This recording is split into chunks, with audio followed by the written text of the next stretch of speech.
finally our hands on this trophy, where everybody was waiting so long for. And I think 2-3 years ago, nobody thought it will be possible for us, especially with all the challenges we faced and the challenges we have and the competitors we have. So yes, I will be proud. I think I will be proud of the boys and all what we did together in this club, and it's a milestone.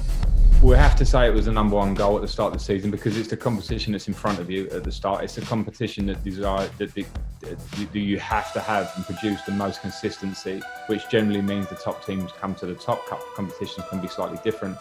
And it's a gauge of where you are as a club, and it's the prestige of wanting to stay in the Champions League.